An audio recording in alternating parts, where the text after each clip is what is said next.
Here we are on a Tuesday morning, November 7th. This is Up North News Radio. I'm Pat Kreitlow up here in beautiful Chippewaffles. Nice to have you here. We'll get the show started at 6:06. Did you just snort at my Chippewaffles reference? I thought it was funny. Well, I was going to say we've been saying that for 40 years here, but I suppose not everybody.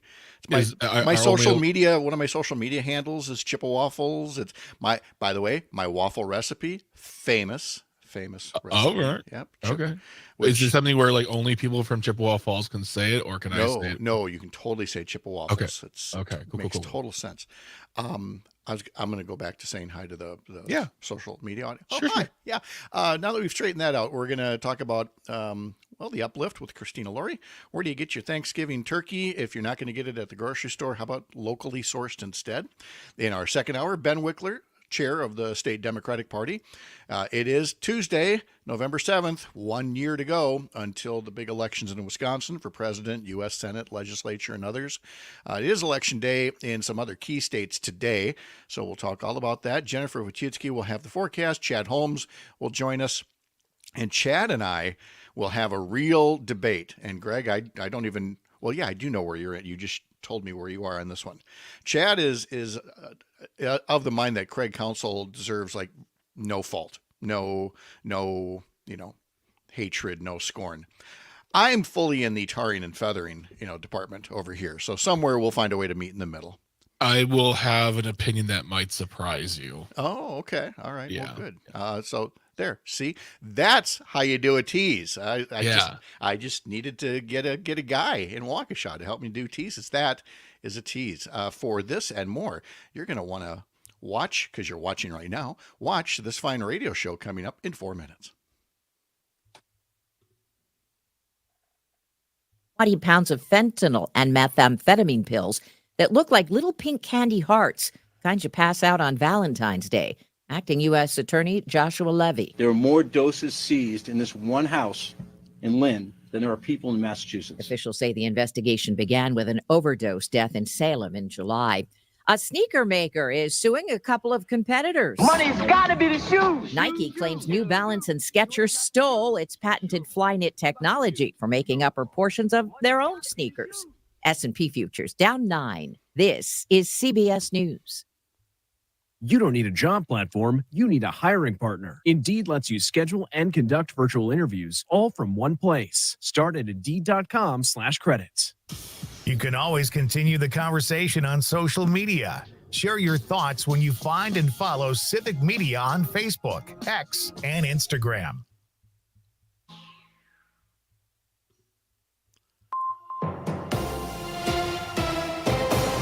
For Civic Media News, I'm Nate Wiggyhout. Here's what Wisconsin needs to know. A Milwaukee nonprofit has to return $800,000 of COVID relief money after it was found that the money was misused. CRC Employment and Entrepreneurial Services was awarded nearly $3 million in total. Some of that money was spent on an over $2,000 bowling party and paychecks to founder Cynthia Brown and her family.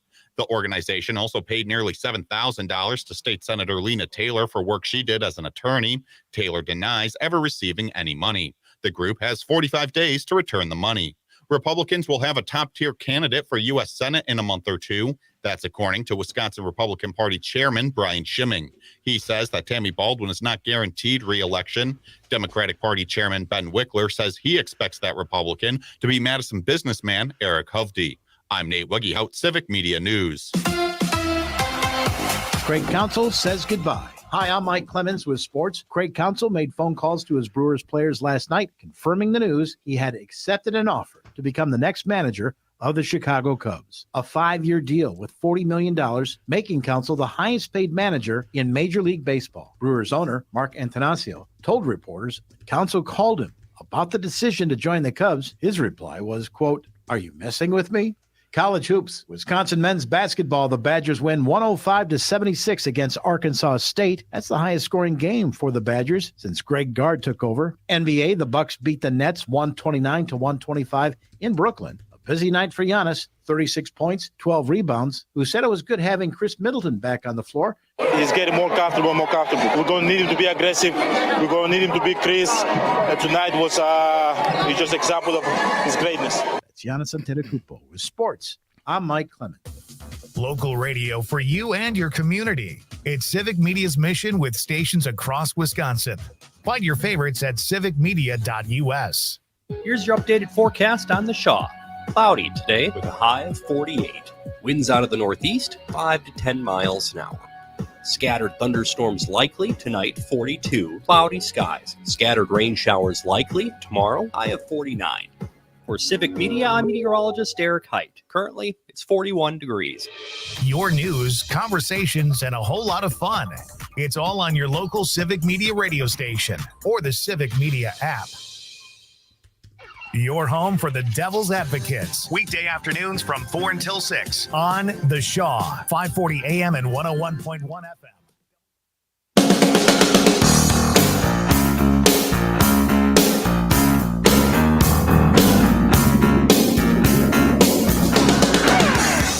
All across Wisconsin from Civic Media, this is Up North News Radio. Now, live from our Lake Wissota studio, here's the founding editor of Up North News, Pat Brightlow. Well, hey there, Wisconsin. Good morning. Good morning to everybody not named Craig Council. It's Tuesday, November 7th, and it's another beautiful day to have you up here nice to have you here up north from wherever you're listening, easy for me to say, across the Civic Media Radio Network or on the Civic Media app by podcast or social media. Nice to have you here in the state of Wisconsin. We're going to unpack the news for you in just a bit. Here's what's on tap. Christina Laurie will be along with the Uplift stories that she puts in our daily newsletter. And one of them goes like this. If you want to show gratitude to local ag producers, how about trading in that generic supermarket frozen turkey for a locally sourced bird? She'll talk about the deadline coming up to get your turkey order placed for Thanksgiving. She's also going to stir up a little trouble by asking, where can you find the very best pies made in Wisconsin? In our second hour, there was a time when people wouldn't get jazzed up about news that the next big election was a year away. But these are unprecedented times, and a lot of Americans are already getting active to ensure democracy is defended in 2024, something I never thought we'd have to say in our lifetime. But we're going to visit with Ben Wikler, chair of the Democratic Party of Wisconsin. We'll talk about the big elections happening in Wisconsin a year from now, why people are getting engaged, how you can get more engaged if you'd like to. And we'll talk a bit about it being a big election day in certain other states today as well. We'll get the weatherology forecast from meteorologist Jennifer Vucicki from Weatherology. We'll talk to Chad Holmes, and we might have a little debate about whether it's a good morning for Craig Council or not. And along the way, you can join us at 844-967-2789. Again, 844-967-2789. You can call that number. You can text a comment or a question at that number. We'll see it here. You can do that, the old-fashioned way with your thumbs on your text app, or you can go to the Civic Media app and you can text or call us from there. If you'd rather email, do radio@upnorthnewswi.com. And if you're watching us on Facebook, you can leave comments there. We'll see them, maybe put them up on screen and address what it is you'd like to do to carry on the conversation here. 6 o'clock temperatures are about 12 to 15 degrees cooler than yesterday, though yesterday was unseasonably warm for this time of year. Well, hence the word unseasonably. Lake Wissota right now, it's 39 here. Hayward is at 35. Park Falls, 32. Wausau, your thermometer is still broken again. Somebody unplug it and plug it back in. Green Bay, 43. La Crosse, 43. Wisconsin Rapids coming in at 40 degrees. Oshkosh, 42. Madison, 42. And it's 41 degrees in Waukesha, where we find one Greg Bach down at the Shaw WAUK. Mr. Bach, good morning. It's cold in my heart, Pat. It's so cold in my heart. Oh, you are one of many unhappy campers in Wisconsin this morning. I'm sad/angry. Mm-hmm. I was driving home yesterday, and our very own, very favorite Kristen Bry, new Mama Bry, sent me a text message and just said, "Oh my God, council news." And I'm like, "Well, all right, he's going to the Mets. Going to the Mets, or going to the Guardians." Yeah. So I get home. I don't text and drive because you shouldn't do that. And I get home, and I get on my phone. I type council, and I drop my phone. I dropped my phone. I mean, I metaphorically did. I think a lot of people did. I'm looking on the phone, and I just right away I tried to think I could go in 8 different directions right now. I could either go quickly write up the news story, or I could text some friends, or I could put up a social media post. And all I could think of in the social media post we put up was using Harry Carey's phrase, "Holy cow, Council is going to the Cubs." Did not see that coming. Nobody saw that coming. Nobody. I mean, I think someone on your show, time is an illusion, just asked me yesterday, and I just said with all the confidence of an ESPN analyst, like, he's going to the Mets, and that's just how it's going to be because X, Y, and Z. And I see this, I'm like, I know nothing about sports. No. And we'll come back to this in just a bit and solicit your own thoughts out there on Craig Counsell leaving the Milwaukee Brewers and going to the Cubs of all things. Remember yesterday, we were talking with Dr. Kristen Lyerly, and she kind of just, buried the lead and just eventually made mention of, oh yeah, and I was on John Oliver's, show Sunday night on HBO. And so I told her that we normally watch that on Mondays. And so we watched last night. And, that was, sure enough, there she was. Not a surprise. They interviewed a lot of OBGYNs, and she's done a lot of interviews, and that was all fine and good. The real news in there was later in the show when, and John Oliver's done this before, where he tries to get the whole audience to basically, get a building named after him or something like that. He is basically single-handedly hijacking the national contest of New Zealand to name the bird of the year. And it's one thing to promote a particular New Zealand bird. That's all fine. But of course, in typical John Oliver style, because he's got the whole HBO budget, behind him, he puts up these bills because you vote online. So anybody around the world can vote in this New Zealand election.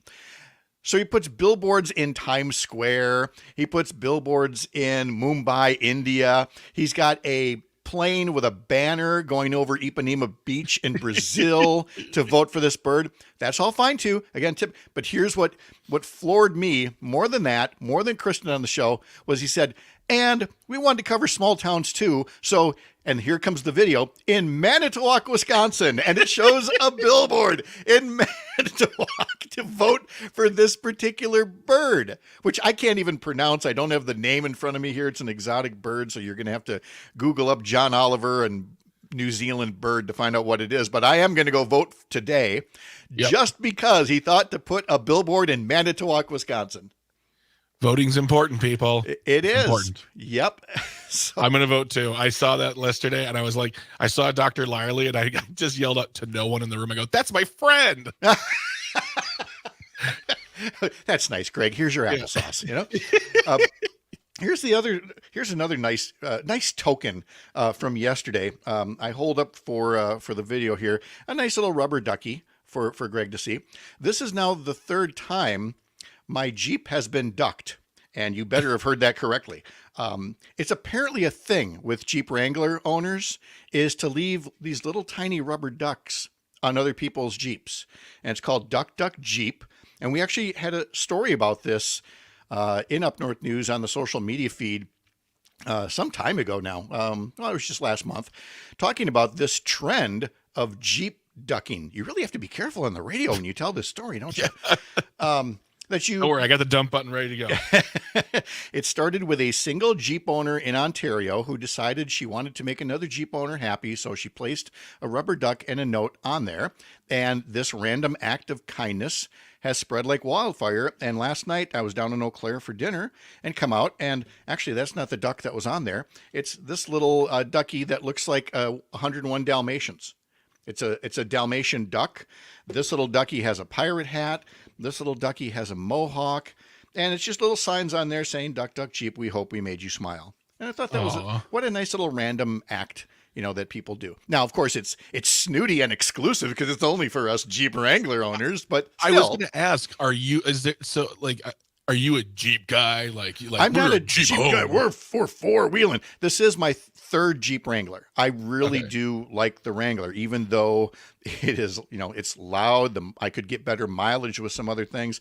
Yeah. It's that I do like SUVs. And in my mind, this is like the smallest SUV. You get to sit up a little bit higher. You can carry some things if you fold the seat down.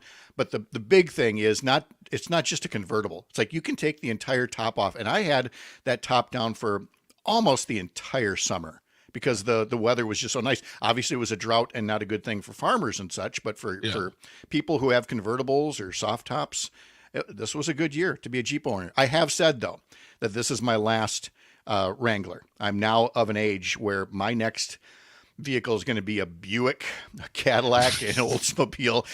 This old Tookus is going to sit in something soft. We're not going to bump around as much. We're going to have a nice, quiet ride as I embrace my continued elderly adolescence here.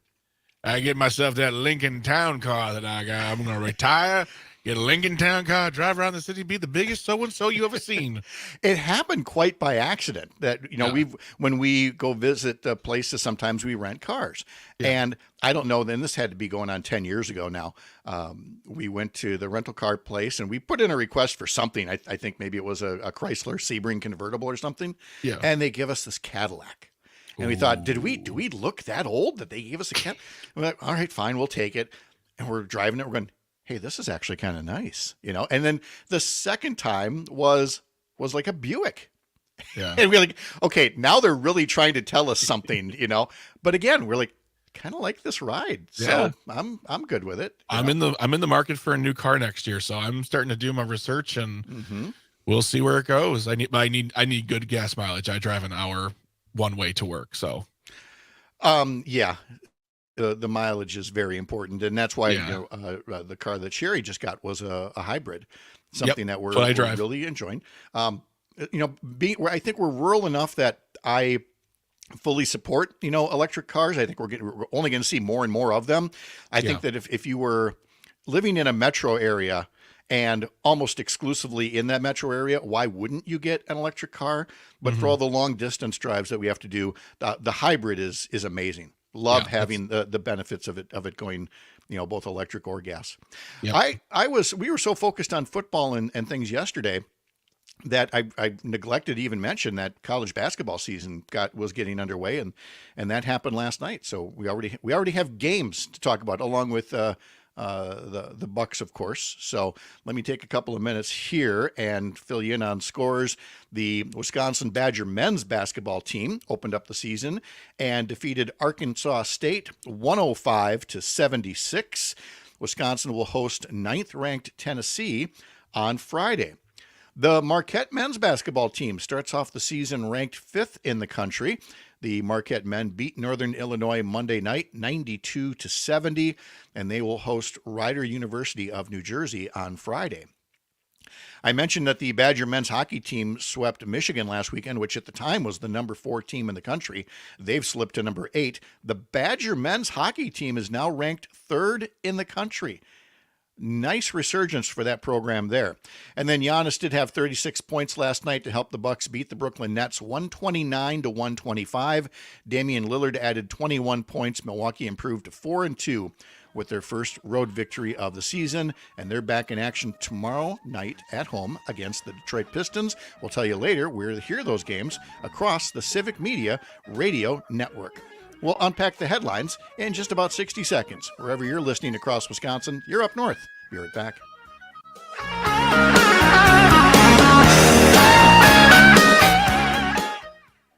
Is the Shaw, WAUK. The 988 Suicide and Crisis Lifeline is here and ready to help anyone experiencing a suicidal, mental health, or substance use crisis. Call, text, or chat 988 to get connected to a trained Lifeline counselor. 988, here to support you. Sponsored by Wisconsin DHS. It's fully leaded education talk. Hard facts with a humorous twist. Check out Busted Pencils, Tuesdays at 7 on the Shaw, 540 AM and 101.1 FM WAUK. And on the Civic Media app. Earl Ingram. If all the other things globally aren't enough to give us pause, healthcare premiums rose 8% this year. And so corporations are starting to feel the strain. of offering health care to their employees, and more of them are advocating that. What are people to do? The Earl Ingram Show, weekday mornings 8 to 10 on your local Civic Media radio station and on the app. You are never far away from your favorite local radio. You're listening to The Shaw, WAUK. It's guest time on American Bandstand, one of the hottest records in the country. No pun intended. In the middle of July, ladies and gentlemen, a song called Memphis, a man named Johnny Rivers.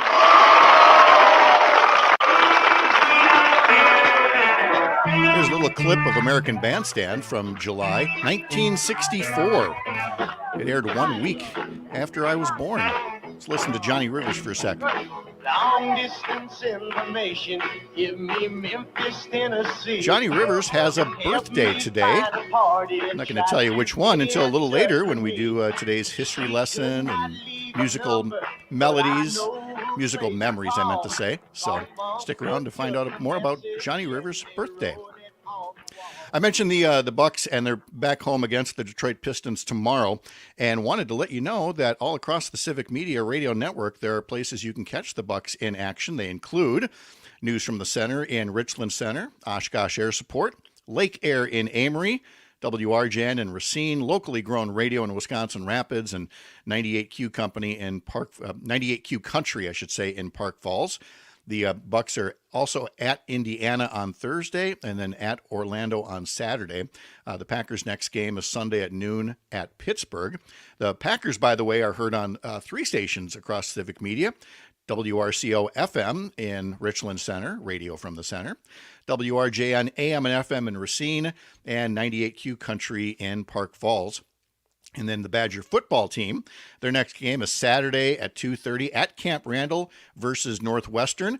Badger football can be heard on News from the Center, WRCE, WLAK Lake Air and Amory, WRJN in Racine, and locally grown radio, WFHR in Wisconsin Rapids. Plenty of opportunities to get your sports fix from a play-by-play standpoint. All right, if we're going to unpack the news, we may as well get back to the story everybody is talking about in Wisconsin. And if you'd like to chime in, 844-967-2789. And Greg, I'm going to frame it as a $1 million question. And again, we don't know the exact dollar amounts because it's all the sources say and sources close to it say. But we had said on this program that Craig Counsell was getting $3.5 million to manage the Brewers, was almost certainly going to double that because of the market out there. So he went and talked to the Mets, and he talked to the Guardians, and that people thought doubling it made sense and that Mark Atanasio and the Brewers could match anything that was out there. So I was running under the assumption that Counsell was going to kind of, boost his value and, re-sign for $7 million a year. Now, if you believe the reports on what the Cubs contract is, it's at least $8 million a year. But it raises this question. And again, we're talking millions and millions of dollars. I don't know how much you need to live on, but I want to frame it this way. If you could get paid $7 million and be happy with the team that's your own hometown you grew up with, or $8 million to work for your most hated rival and immediately become despised by a share of the population in your hometown, is that extra $1 million really worth it? And again, there's no right or wrong answer. Some people are saying genuinely, yes, it's money, it's a business. I really have to wonder if I would do that. I would take more money from a lot of places, but not necessarily your down the road rival. In this situation, I agree with the people who say it's a business. Mm-hmm. And Craig Counsell, I don't want to say the other guy's name right now. I can't even speak the owner's name right now. I have so many thoughts. Mm-hmm. But at the end of the day, it kind of goes along the same way I feel about his talking to the Mets. Are you going to stay with a team that has held back on money, trades, power decisions, to go to a team that's got a bigger market, more valuation, more money, bigger payroll, that will want to win? And they've won their ring in the past 10 years. So that there is a desire to add to that. So while some people see it as he's like, why doesn't he want to just stay in Milwaukee? because Milwaukee, this isn't about Milwaukee. It's not about me and you. It's not about us as fans. This is about working for a front office that's just holding the purse strings and just not letting you be your potential. He's one of, if not the best coach in baseball. He needs to be with a team that's going to value that. That is the one point that got me to stop being so angry about it is, did he has seen that front office for years and years. Did he get the impression that, the team had pretty much tapped out in terms of its commitment to the future, to chasing a ring? Did they push really big from 2018 to this season? And does he get the sense that, it's not going to get any better and they may not actually pursue players in the future? And if that's the case, and he's a competitor, there's a good chance he gets named National League Manager of the Year, and he will have deserved it. But you kind of want to go for a team that's going to go for it. And right now, the only thing the team is going for is, stadium repairs that the taxpayers help foot the bill for. And the other thing too is if you're Craig Counsell, and let's just say for a moment that $8 million a year, $40 million over 5 is what the Cubs are going to give him, and he was going to get about $5.5 to $6 million, which is what I had heard. Mm-hmm.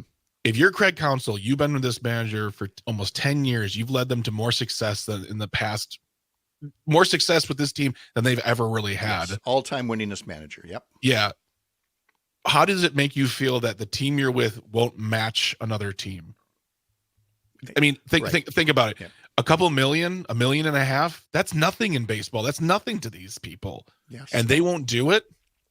And as noted on the text line, look at his record in the playoffs before you judge him as a great coach. And it's true. We're talking only one playoff game in the last 10 that they've won, I think is what I read. That one I give a little bit more leeway to, simply because, again, you basically almost have to buy your rings these days, and that's a tall order for a small market team. But I get it. It's a totally valid point that he's got a great winning record in the regular season. He's got a great record of getting to the playoffs.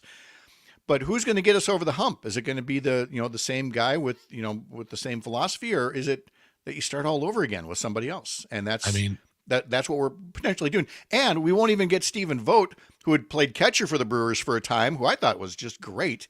And you do not. He's gone. He's with the Cleveland Guardians, hired him yesterday as manager. Yeah, I mean, I was really angry yesterday, and then I started to think about it, and then when I heard the numbers coming through, and I'm now just angry. I'm sad he's leaving. I'm disappointed he's leaving, but I'm only angry at one person right now. Mm-hmm. One. And he lives in Brooklyn and sometimes LA, and his name rhymes with Schmark Pontanasio.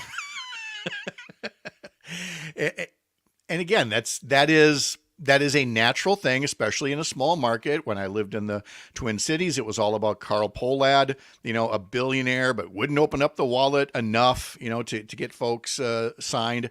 And Mark Atanasio, we're very right to question whether his priorities are in order. But before I go, look what I've done there. I've turned on my screensaver. What'd you do, Pat? Oh, you moved the cursor in the wrong place. Up there in place. Chippewaffles. Yeah. I taught him Chippewaffles before the show started. And so I love the giggle. Like, I've never heard that before. Yeah, it's Chippewaffle. My waffles are famous. Lynn from Economowoc texts in about the Jeep thing, says she loves her red RAV4 2012 Toyota. High enough to slide out of it. Loved it, but now it's driven by my 17-year-old grandson. I'm driving a Camry hybrid. I can't tell you how many times I've hit my head getting into the Camry, as I'm 5'5" and have the seat pulled up and the steering wheel can't be adjusted in the RAV, but you also can't beat 38 miles a gallon. Oh, hey, Lynn, it's good to talk to you. Thanks for texting in. Miss you and your pictures. She sends good pictures from baseball games. Oh, excellent. All right. Well, we'll see if she still goes. Let's take a break, and then we'll get to Christina Laurie and the Uplift after this. You're Up North. Get in touch with my Marie. She's the only one. The Shaw, WAUK. CBS News Brief. The polls have just opened in Ohio, where voters are deciding whether to amend the state constitution to protect abortion access. The Heck Cooks Group Protect Women Ohio is opposed. The extreme amendment that is cemented in our Constitution and can no longer have discussions. Kentucky's Democratic Governor Andy Beshear hopes to hang on to his seat. The Israel-Hamas war is a month old today. CBS's Doug Williams. In a U.S. television interview, Israeli Prime Minister Benjamin Netanyahu again dismissed calls for a general ceasefire, saying only if Hamas releases its hostages. He also said Israel will have to take responsibility for the security of Gaza for an indefinite period of time after the war. The captain of a scuba dive boat that went up in flames off the coast of California has been found guilty of seaman's manslaughter. Sherry McDonough's daughter was among the 34 who died when they were trapped. We'll never get over it. She was so special. They all were special people. CBS News Brief. I'm Deborah Rodriguez. This is your local civic media radio station. Want to hear even more? Anytime? Find all of it at civicmedia.us. For Civic Media News, I'm Nate Wiggyhout. Here's what Wisconsin needs to know. The Universities of Wisconsin is out with a $32 million workforce development plan. It's the system's attempt to recover money Republicans cut from state universities in the state budget. The budget lets the universities recover the money if it's spent on workforce development and not diversity efforts. Republicans are also holding up pay raises for faculty and staff until Wisconsin universities cut diversity spending. State lawmakers considering spending taxpayer money on American Family Field have some more to think about after taking a tour of the Brewers Stadium. The bill that passed the Assembly would spend more than $500 million in public money. But for now, there aren't enough votes to pass the Senate. Governor Evers says he would sign a bill if it were to pass in the legislature. I'm Nate Wiggyhout, Civic Media News. The Devil's Advocates Radio Show. The delusions of grandeur have come to an end, as has the campaign of former Vice President Mike Pence. People didn't care for him so much. I don't know why. January 6th, they just wanted to hang him at the gallows, Tom. I mean, at least they knew his name. There's no such thing as bad PR, Crudy. The Devil's Advocates Radio Show. Weekday afternoons from 4 until 6 on your local Civic Media radio station and on the app. Your news, conversations, and a whole lot of fun. It's all on your local Civic Media radio station or the Civic Media app. Here's your updated forecast on the Shaw. Cloudy today with a high of 48. Winds out of the northeast, 5 to 10 miles an hour. Scattered thunderstorms likely tonight, 42. Cloudy skies. Scattered rain showers likely tomorrow, high of 49. For Civic Media, I'm meteorologist Eric Height. Currently, it's 41 degrees. As goes Wisconsin with Kristen Bry. Brittany, how many barometers do you own? It's a meteorologist thing. Tell us the truth. I've got 4 in my house right now. That's not terrible. I scaled down. How many did you used to have? I give them as gifts now. Are you re-gifting me a barometer, Brittany? We're down to 4. That sounds manageable. As goes Wisconsin with host Kristen Bry. Weekdays 10 till noon on your local Civic Media radio station and on the Civic Media app. This is the Shaw, WAUK. Matt Flynn Direct. When it comes to shutting down the government, what I'm afraid is Mike Johnson comes in, he'll say real smooth, I don't want to shut down the government. Here's a budget. And you'll go, hey, wait a minute. That has cuts in childcare, Social Security. And he'll smile. He's sort of like Scott Walker. People who are unnervingly polite behind that kind of facade, they have a lot of inner weasels. They have too many inner weasels, quite frankly. Matt Flynn Direct. Weekdays from 2 until 4 on your local Civic Media radio station and on the Civic Media app. Radio keeps your community informed, entertained, and connected. It's what we're all about at the Civic Media network of local radio stations. We're having fun and moving fast to preserve hometown radio across Wisconsin. This includes a commitment to news. Now we want to invite you to join Civic Media's exclusive Facebook group, Wisconsin Breaking News. It's a place to share your community's news and chat with others from across the state about it. Join the Facebook group Wisconsin Breaking News today. It's the perfect companion to your local Civic Media radio station. Keeping Southeast Wisconsin informed, engaged, and entertained. This is The Shaw, 540 AM and 101.1 FM, WAUK.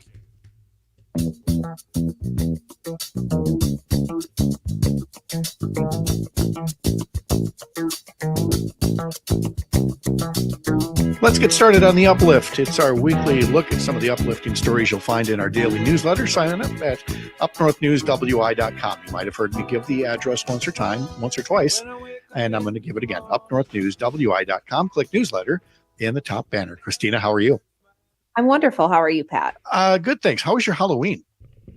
It was great. It's not the best time of year to not have kids, I'm jealous of you and all the parents and grandparents that get to go out trick-or-treating. You probably have a more bountiful selection. I only have the leftover candy that I didn't get to give to trick-or-treaters. Well, at least you get to pick the thing that you like, so you've got that going for you. If you don't like black licorice, don't hand out black licorice, right?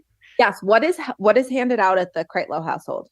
It was Kit Kats because, again, we get very few trick-or-treaters. Only got 2 last week. And so it's more Kit Kats for me, which works out just fine. I also learned, I don't think I mentioned this before, but there's of Hershey bars with almonds, of course, and there's a big old nut, a couple of them scattered throughout. They now make mini Hershey bars with almonds, but with crushed almonds. And I really like that. My wife, who likes the ones with the regular almonds, does not like the ones with the crushed almonds. And so, we found different things that we like that way for Halloween candy. Yeah, well, and that's a good thing. If she doesn't like them, that means more for you. That's this right. Year I was a nerd rope household, and I think that was pretty popular. A what household? Nerds rope. That's what I. Oh, nerds rope. Okay. Oh, yeah. You would be popular with that. Tell us about some of the ways in our newsletter story about repurposing Halloween leftovers. Yes. So if you have way too much candy, there are plenty of different ways you can do it. You can donate your candy to this awesome program called Treats for Troops. It's run by Soldiers Angels, and it collects Halloween candy to redistribute to soldiers overseas, wounded service members, veterans, anyone who maybe didn't get out to trick or treat themselves and didn't have kids coming to their neighborhood, or maybe they were in a nursing home. So we have a link on our website. You can easily just type in your zip code, find the nearest donation spot near you. There's also Halloween candy buyback programs that are available at different businesses, even places like dentists' offices. And lots of them, they'll either offer you money, or maybe you'll get a discount on something, you'll get a coupon. That's a great way to use up your extra Halloween candy. Also, police and fire stations are great spots to drop them off, along with a little thank you note for the services that they provide. And also, nursing homes are great. There are many veterans that are at nursing homes too. And with Veterans Day coming up on Friday, that's a great place to give it to. There are also, if you're feeling adventurous and you want to turn them into something else, there are also like a million different recipes that you can use them. I saw TikTok is a great wealth of these recipes. You can sandwich them in between cookies, but the most interesting one that I found, I'd love to hear your take on this, Pat. They took a graham cracker crust pie, like one of those pre-made pies, and then they layered Reese's cups on the bottom. First melted that just a little bit in the oven, and then they put marshmallows on top. And it was like a DIY s'mores, but you could do it with any candy. It doesn't just have to be Reese's, any of those fun size candy bars. I like that idea. I like that a lot. I'm about to be a big hit with the grandkids. Next time Grandpa's over there, bring a little candy and a graham cracker. Oh, I like this very much. All right, let's turn away from Halloween. The next holiday is not that far away. And so for folks that want something a little out of the ordinary, I guess you're actually going back to the way things used to be, getting your turkey locally, not, a frozen bowling ball in a big chain grocery store. And there are places to do that in Wisconsin. Yeah. I mean, we're only 1 week away from Halloween now, and there are only 2 weeks and 2 days until Thanksgiving. So it's very, very quickly approaching. So we compiled this whole list of Wisconsin farms that are selling turkeys, but it's really, really important that you order them now if you want one, because the deadlines are all by the end of this week. Next week, you're going to be out of luck. So we found 9 great farms where you can order your bird. And what's great about the farms on our list, which again, you can find on our website, UpNorthNewsWI.com, is that they're all like sustainably raised. So they care about their birds. They use humane practices. Lots of them use no GMOs, no additives. So your bird will really taste different, as well as that it was raised in a friendly farm. And again, we've talked about how just a few meat processors control so much of the marketplace out there. And you often hear us talking about that in terms of, beef and pork. But, let's not forget from poultry and, chickens, turkeys, that there are all these different ways to support local instead of having to go conventional and corporate. So there'll be some great ideas in that story, I'm sure. And for our non-meat eaters, lots of local restaurants are offering pre-made Thanksgiving meals, and they have both meat and non-meat options. So if you're not in it for the Thanksgiving bird, but still want to celebrate locally and you're not a cook, check out your favorite local, vegan, vegetarian, even just a regular restaurant. They always offer a vegetarian option. Sounds good. And you can't do Thanksgiving dinner without the pie. And once again, Christina's going out on a limb with, the audacious title of Best Pies in Wisconsin. What do you got? Well, we cast a wide net. We're not going to just say that one place makes the best pie. We found 10 places all across the state that make incredible, to die for pumpkin pies. Places on our list include my personal favorite, Batch Bakehouse here in Madison. If there was an award for prettiest pie, this would win it. They have little cutouts of pie crust leaves on top and little pumpkins to adorn it. And it's very reasonably priced for the size that you get as well. Another shop that we love is Blue Willow Cafe in Wausau. They're known for their home cooked comfort food, but you don't want to sleep on their pies either. Also up in Sister Bay, Door County Bakery, best known for its cherry pie, but they also make a stellar pumpkin. And then finally, for our folks living in the Milwaukee area, Elsie Mae's Canning and Pies serves just like winning combination after winning combination of their grandma's recipe. So it's just like by the book, your standard can't mess up pumpkin pie. There's nothing more frustrating that when you go to someone's house and I know that they mean well on Thanksgiving to maybe take a spin on that classic dish, but there's just something, so comforting about the classics. I don't want to get some kind of funked up sweet potatoes. I want the recipe that my grandma has always been making. Right. It's tradition. And things get to be tradition for a reason, usually because they're good and most people like them. And I am now so in the mood for Thanksgiving dinner and the pie that's going to come after that. And you can read about all this and more through our daily newsletter. Sign up at UpNorthNewsWI.com. Thanks, Christina. Appreciate it. Thank you, Pat.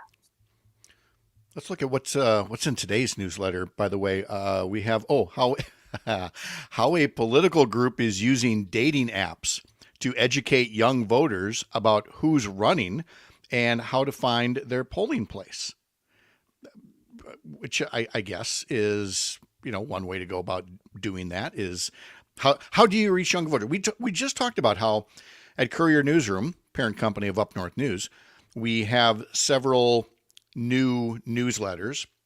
And one of them, entitled For What It's Worth, tracks digital spending.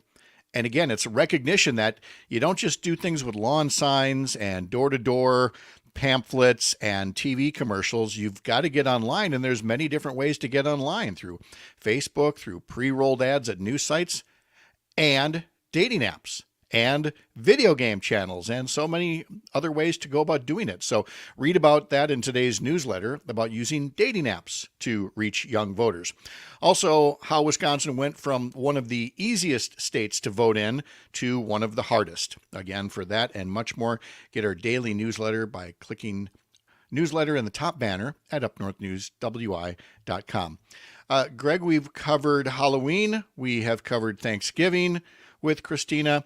I want to take just the next couple of minutes here to talk about Christmas, only to say I can tell it's coming because, and this is just like the last 2 days of our mailbox. Here's the catalog for Shutterfly. Here's the catalog for Kringles out of Racine. Here's a clothing store I've never heard of before.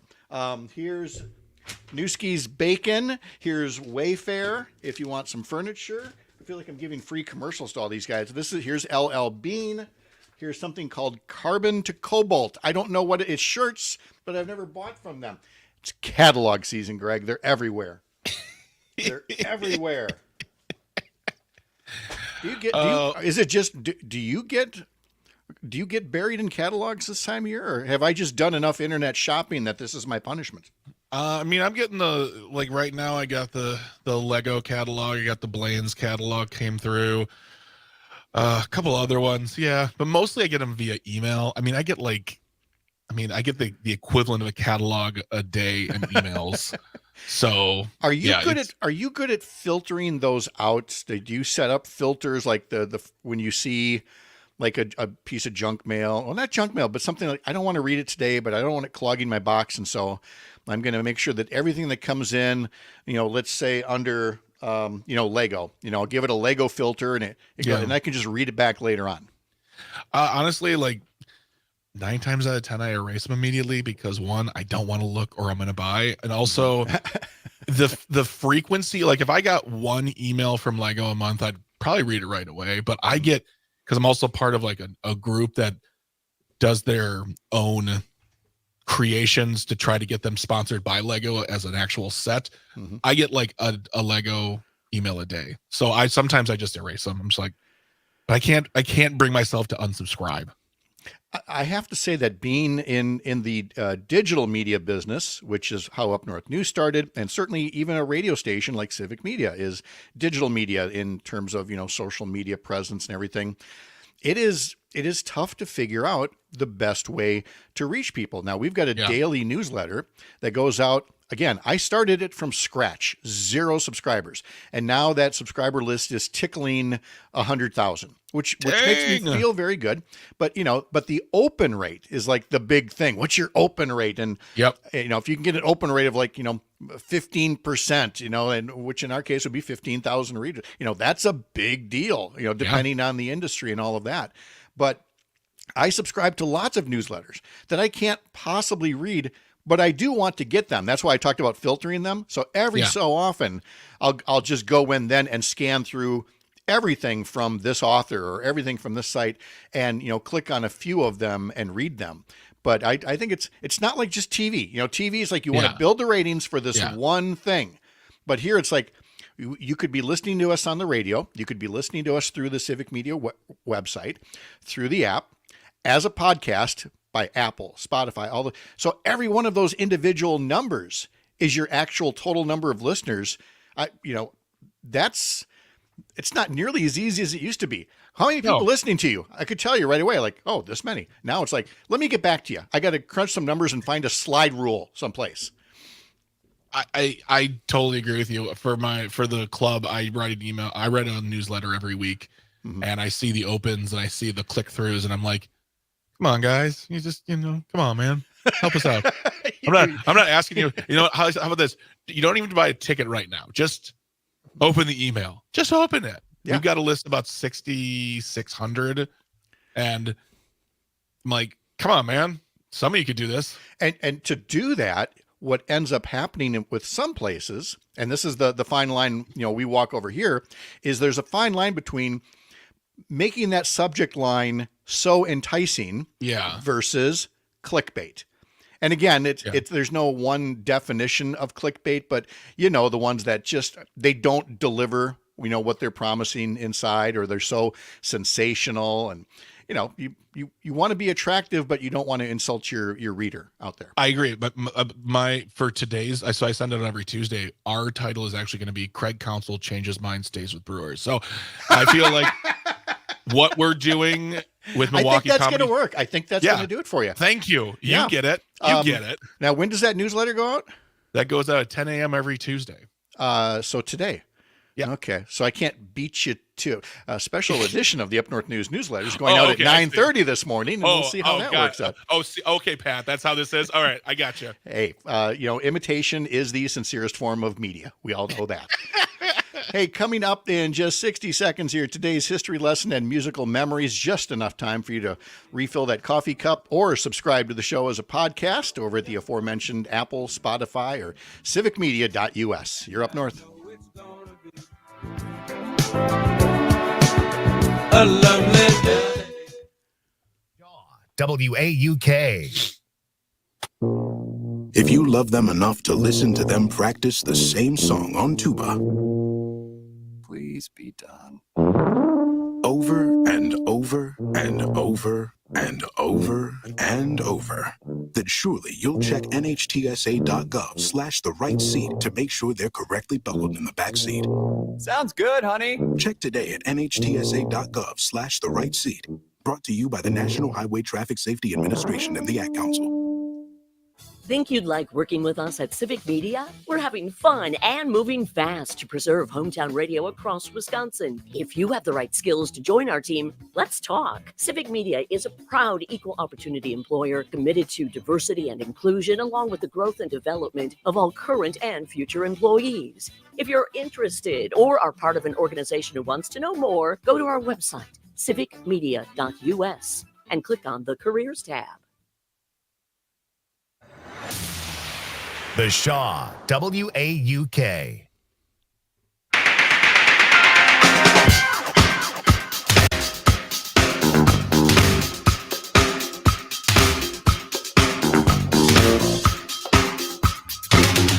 I'm not the world's biggest Rolling Stones fan, but this is my favorite. I agree with you, Pat. I'm not either.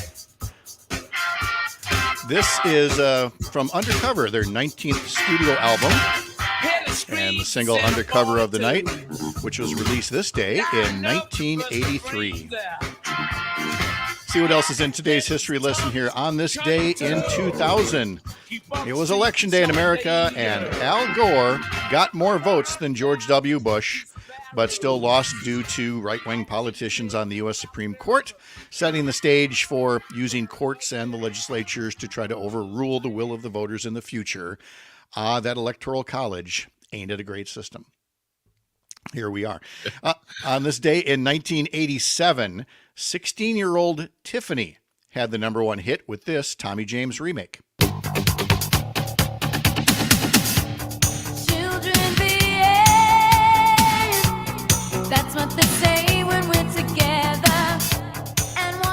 So there's the age-old debate from baby boomers about, Mary Ann or Ginger. Were you of an age where it was Tiffany or Debbie Gibson? Which teenage singer you liked better? That is an excellent question. Honestly, I think I liked Debbie Gibson first, but then Tiffany came on the scene, and I was like, oh, hello. Hello there. Hello, lady, and singing in the mall. Yes, and I guess Debbie Gibson had the longer staying power. She went on to perform on Broadway and some other places. Maybe still is. I'm not sure. Tiffany, I don't know. I don't know if she's... I think she's just living her life.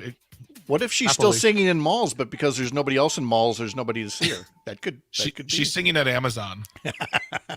Johnny Rivers, as we mentioned before, 81 years old today. Music legend Joni Mitchell is 80. And a young lady turns 27 today by the name of Ella Yelich O'Connor, but you know her better as Lorde, and we might play a little Royals coming up in the show yet. The third #1 hit ever from Hall & Oates hit the top of the charts this day in 1981.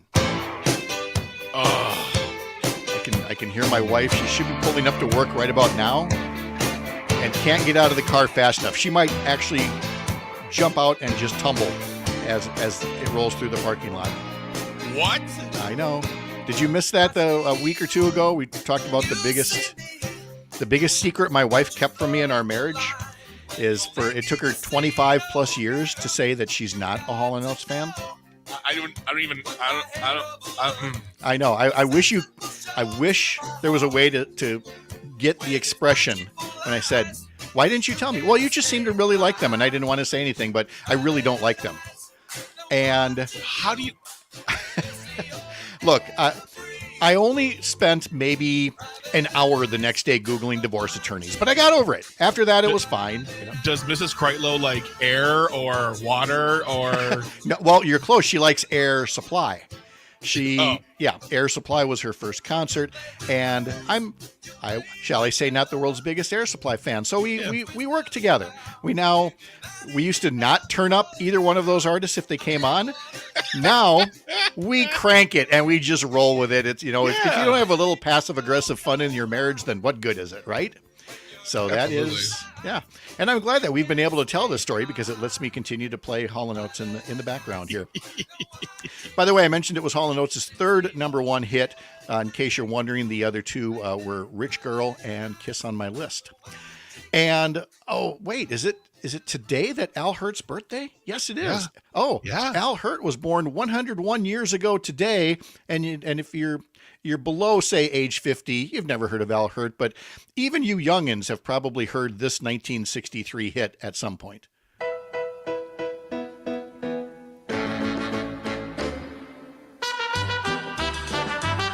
And you always go, hey, how do these little ditties come about? Well, they're actual songs that, people listen to once upon a time. See that girl across the way? I'm going to ask her to the sock hop. Now, apparently, while I was on vacation a couple of weeks back, I think it was Todd that was filling in for me, and they got to talking about Perky, and I forgot to send you that clip, but it's the sound that Maxwell House used for their commercials all the years, and it turns out that's an Al Hirt song as well, called Perky. But it was also, wait a minute, and I wanted to talk about to Melissa Kay about this tomorrow because it's the intro to the WFHR local call-in show Coffee Klatch for many years, hosted by a gentleman by the name of Arnie Strope. And so we've got to ask Melissa all about this tomorrow. This all is of our awesome. I love little this. radio history. Isn't it great? All right, let's see. It's election day, as I mentioned, in some states. We'll talk to Ben Wikler in our next hour about elections coming here to Wisconsin a little later. This is also National Hug a Bear Day. Could I make it more clear? We're talking about stuffed, not grizzly, not brown, not black, not panda, not polar. Or a big old hairy gay man if you know him. If you know a big old hairy gay man, give him a hug and be like, "Hug a bear day." And he'll be like, "Thank you." Yeah. Or he'll claw you massively like a grizzly would. So, just approach with care when you're in somebody's bubble like that. This is National Notary Public Day, which kind of gets back to, what are you cheering about? Are you Notary Public? I'm a former notary public. I want to get back. Were you fired from the notary factory? I let it lapse, but I want to get back in the game. You want to get back in the game. I want to get back in the game. In this increasingly digital electronic records era that we're in, it seems quaint or almost a bother that every now and then you have to go to the bank or have a friend who is a notary public just to get a fun little stamp, embossed on that paper next to your signature. Or instead of an inconvenience, are we actually happy that that's one thing you basically can't fake? You have to get that human signature on there. Whereas, I can pretend to be anybody as long as I can answer the question, how many taxi cabs do you see in the photo? And then click on all the things that look like it might be a taxi cab. Identity theft is very real online. But it's isn't it like cursive writing? That I have very good handwriting too. Do you really? I do. Oh, see, this is you are a true throwback. Thank you. Not that we're going to throw you back. I just mean that you're a, what's the word I'm looking for? You're an elder now. You're a digital elder. Let's put it that way. See how I can put a positive spin on this. You're a very good man, Pat. I'm a giver. I'm so uplifting. Hey, when we come back, we are going to talk to the state chair of the Wisconsin Democratic Party, Ben Wikler. We'll be talking about elections going on today in some key states, but also about the big election that's happening 1 year from now for president, for U.S. Senate, and maybe for the entire Wisconsin legislature. Details coming up. You're Up North.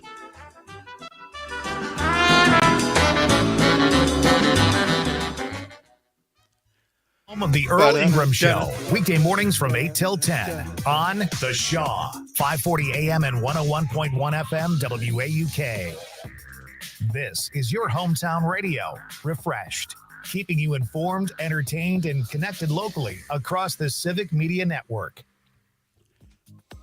Did you know this local radio station is part of Civic Media? Learn more about the entire network at civicmedia.us. Sometimes I just cannot believe all the storms we've gone through here. I can only hope that we'll be able to leave this house to you one day, baby. You're our legacy. Planning for these disasters will make sure we're safe, and is the best way to protect that legacy. Protect your legacy. Visit ready.gov/plan for the tools and tips you need to start your emergency preparedness plan today. Brought to you by FEMA and the Ad Council. You're listening to The Shaw, WAUK 540 AM Jackson, W266DR Waukesha, and always streaming on the Civic Media app. This is the CBS World News Roundup, sponsored by Staples. I'm Deborah Rodriguez. We begin in the Middle East, where the Israel-Hamas war began exactly 1 month ago. Pentagon correspondent Cammie McCormick has our top story. Israeli forces claim they took out a top Hamas stronghold in northern Gaza. In the meantime, Prime Minister Benjamin Netanyahu says Israel will have overall security responsibility in Gaza for an indefinite period. The Palestinian death toll, according to the Hamas-run health ministry in Gaza, has now surpassed 10,000. It's election day in the U.S., and polls have just opened in the East. In Ohio, a key issue is abortion. Ballot issue 1 asks if the right to the procedure should be guaranteed in the state constitution. Gabriel Mann with the group Ohioans United for Reproductive Freedom believes it should be. We're not taking anything for granted.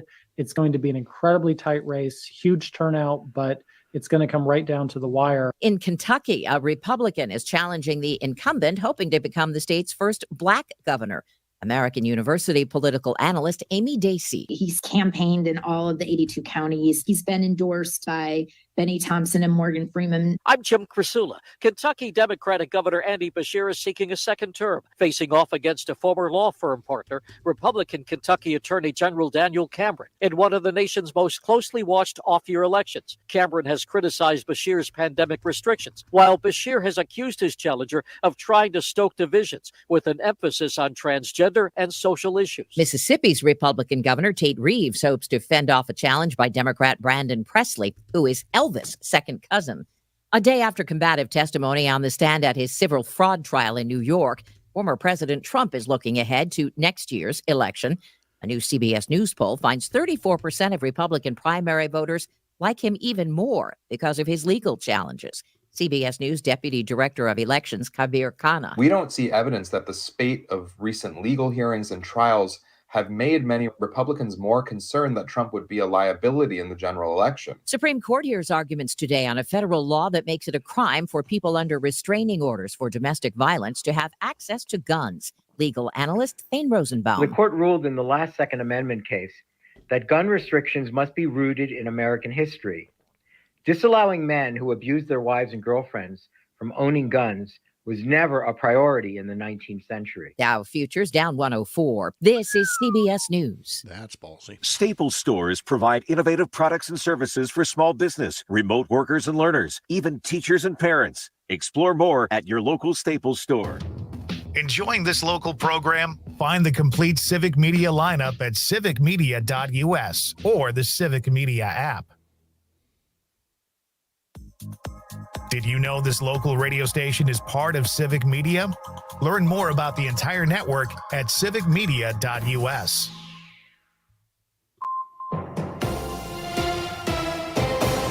For Civic Media News, I'm Nate Wiggyhout. Here's what Wisconsin needs to know. A Milwaukee nonprofit has to return $800,000 of COVID relief money after it was found that the money was misused. CRC Employment and Entrepreneurial Services was awarded nearly $3 million in total. Some of that money was spent on an over $2,000 bowling party and paychecks to founder Cynthia Brown and her family.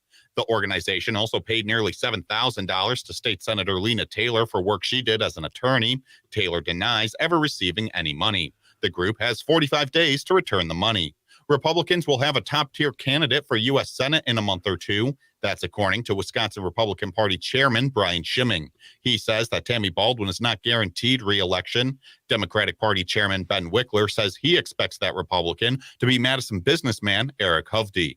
I'm Nate Wiggyhout, Civic Media News. The Brewers owner not happy with Craig Counsell. Hi, I'm Mike Clemens with sports. Craig Counsell deciding to accept an offer to become the manager of the Chicago Cubs, paying Counsell $8 million a year, making him the highest paid manager in baseball history. Brewers owner Mark Antanasio let reporters know he was disappointed, saying, quote, Craig has lost us and our community. The next time Craig Counsell will be in AmFam Field is next May when the Cubs come to town to play the Brewers. NBA, the Bucks picked up a win in Brooklyn, beating the Nets 129-125. Giannis Antetokounmpo leading Milwaukee with 36 points and 12 rebounds. Men's college basketball, the Badgers beating Arkansas State 105-76 at the Kohl Center. Badgers head coach Greg Gard. I think defensively we got better at the start of the second half. It's not helpful when you got your more experienced guys on the bench in foul trouble, but I thought our guys off the bench gave us a great boost. We've thought that depth would help us, and then here we are in game one, and it already showed. That's Badgers head coach Greg Gard. With sports, I'm Mike Clemens. Don't change the station, but do watch out for deer, would ya? You know, they're running around all willy-nilly. It is the Craig's with me, Charlie Barons, on Civic Media and Here's the your Civic updated Media forecast app. on the Shaw. 48 today. Under overcast skies. Winds out of the northeast, 5 to 10 miles an hour. Cloudy tonight. Scattered thunderstorms likely, 42. Scattered rain showers likely tomorrow, high of 49. For Civic Media, I'm meteorologist Derek Height. Currently, it's 41 degrees. Did you know this local radio station is part of Civic Media? Learn more about the entire network at civicmedia.us. Waukesha, home of Les Paul, our awesome farmers market, and The Shaw, 540 AM and 101.1 FM.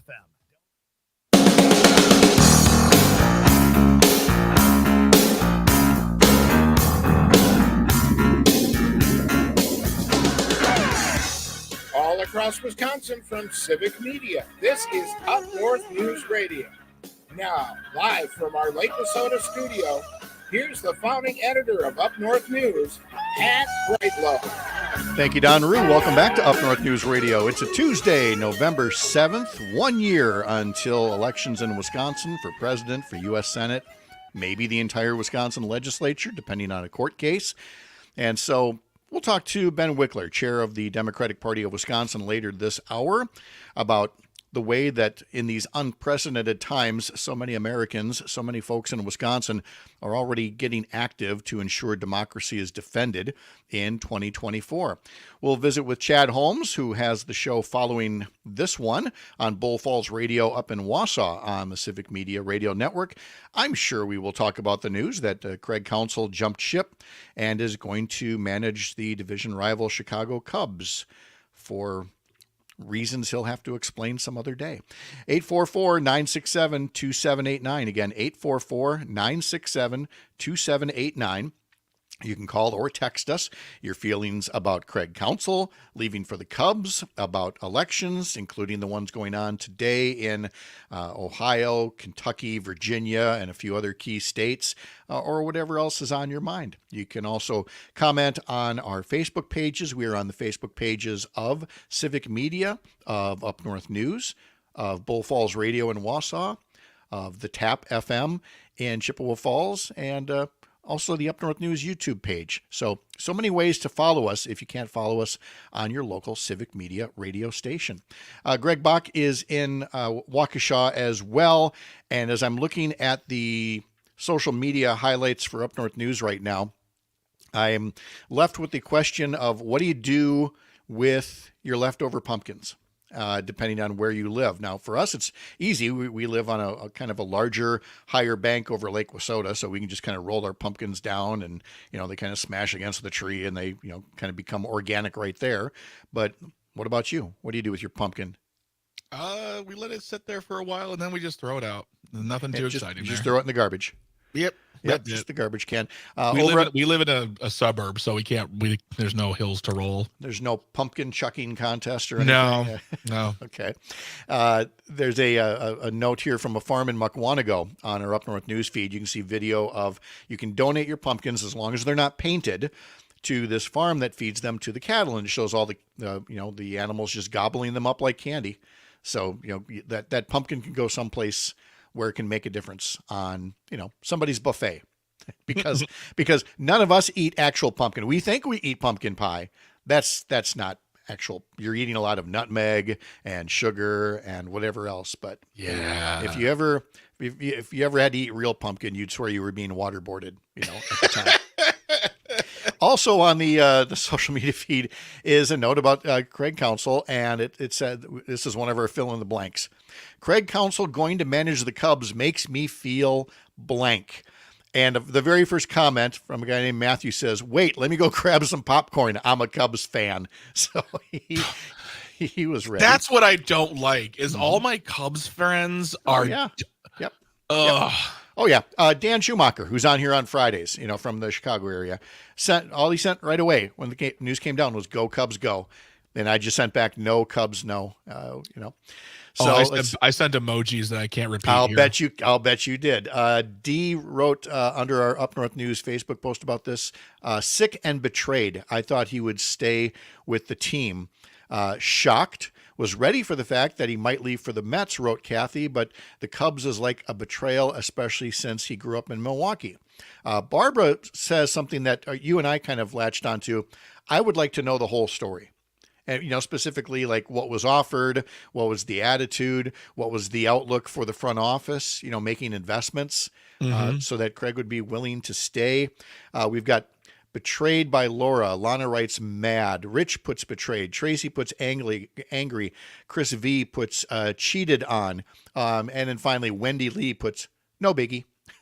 Which is always that nice reminder I need that, it's sports, Oh, that's right. I don't play for the Brewers. That's right. Yeah, they don't care millionaire athletes don't care what we think. Exactly. Sometimes we need that little reminder now and then.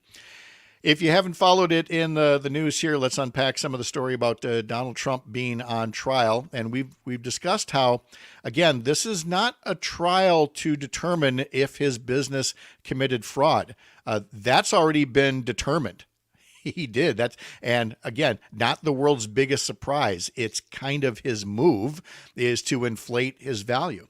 This part is to lead to a determination of the penalty.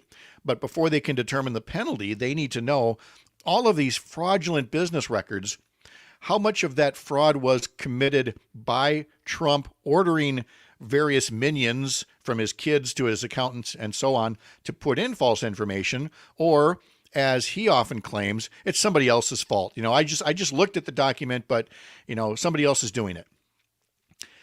For folks who thought once upon a time that Donald Trump was unique and shiny and new and not a typical politician, his conduct at this trial should reinforce the fact that none of that is true anymore, and that this is exactly why people don't like politicians, because politicians far too often act like the rules don't apply to them, that they're above the law, especially the rich politicians, who have that feeling like, taxes are for the little people, and so are rules. If you and I engaged in activity that would inflate our assets in order to get more in loans than we would normally get, or deflate the value of your assets in order to avoid taxes, you and I would get in trouble, and deservedly so. That's why we have the rule of law. That's why we have laws in the first place. And when some people skirt out on the rules, or they skirt out on paying their taxes, that should not be as much an indictment of the system, the way they want you to believe, as it should be an indictment of the cheaters. And you heard Trump lots of times yesterday rely on the fact that a lot of these documents, these financial documents, have disclaimers saying, well, there's a disclaimer on there that says in so many words, this may not necessarily be true. And look, we have all signed things, usually signing, you talk about signing your rights away or your life away before you, go on a zip line or engage in some other activity. And believe me, there are enough lawyers out there who've made a pretty good industry out of fighting back against those disclaimers and whether they in fact absolve somebody of their responsibility. And Trump has gotten away with this for a long, long time, of blaming other people and relying on legalese and disclaimers. But it may not work this time. the media reports are still a little frustrating because they describe him as, combative and, they paint a picture of a very proud man. This is also a guy who was asked about something happening in the year 2021, and he said he was busy being president about this or that, and he had to be reminded he wasn't president in 2021. And yet, if that had happened to Joe Biden, that's what would lead the newscast. Joe Biden doesn't know what year it is. But as Donald Trump continues to say these things that are wrong or out of touch, rambling and incoherent, all we're really hearing is, that all of his supporters love him.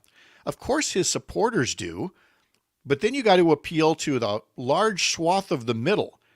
And do we really think, despite negative feelings currently about Joe Biden, that people are going to fall in love with Donald Trump all over again? I don't know that that's necessarily going to be the case, and we're going to talk to Ben Wikler about that coming up at the bottom of the hour. 7 o'clock temperatures across Wisconsin include 39 degrees up here on Lake Wissota. Hayward comes in at 35.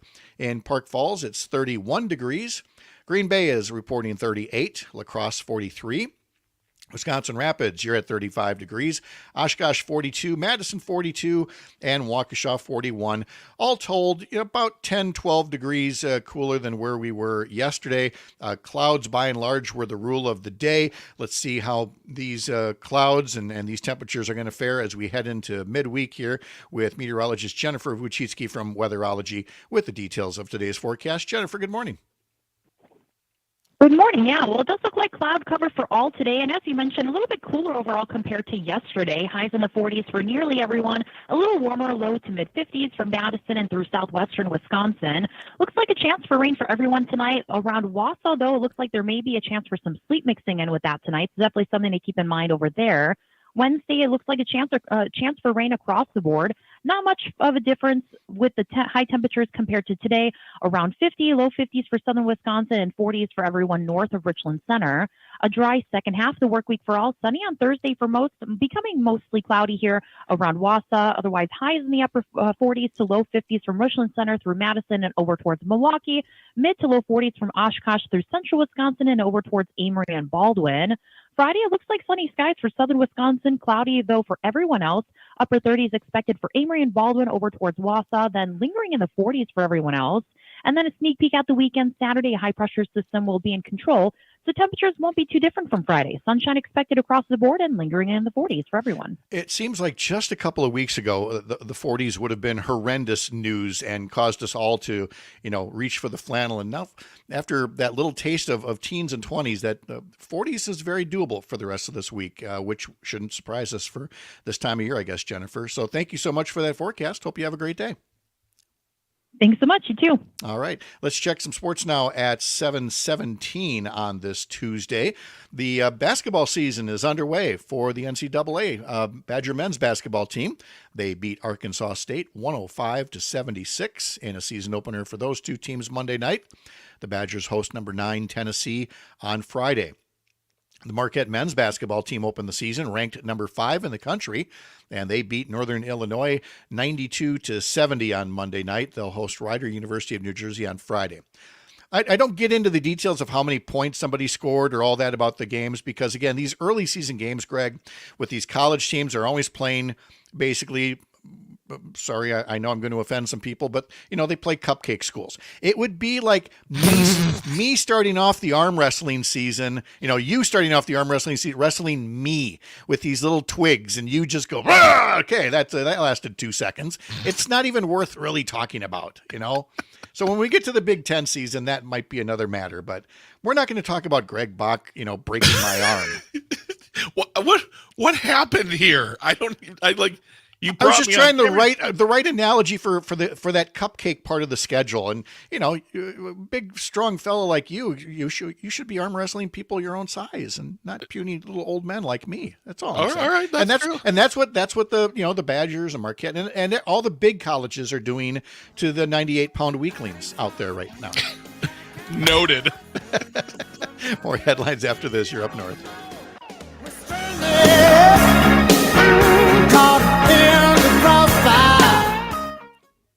Is the Shaw, WAUK. US Kids presents What to Expect When You're Expecting a Teenager. Learning the lingo. Jelly. Jelly adjective. Jelly is a shorter, better way to say jealous. As in, Chloe, I am like so jelly of your unicorn phone case. You don't have to speak teen to be a perfect parent. Thousands of teens in foster care will love you just the same. Visit adoptuskids.org. Brought to you by the U.S. Department of Health and Human Services, Adopt U.S. Kids, and the Ad Council. When you're high, you feel different. You think different, you talk different, you draw different, you listen to music different, but you probably knew that. Problem is, you also drive different, and not in a good way. That's why driving high. We don't care. We're driving Cadillacs in our dreams, but everybody's like crystal Maybach diamond.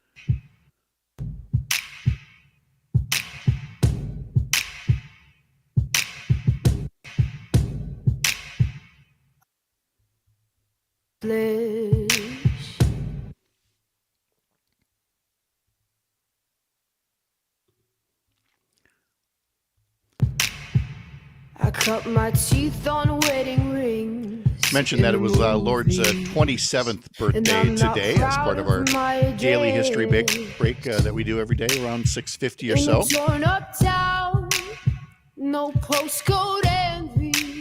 Forgot to mention before the commercial break, Milwaukee Bucks were winners over the Brooklyn Nets, 129-125. They will play again tomorrow at home against Detroit, and then Thursday at Indiana, Saturday at Orlando, across several Civic Media radio network stations.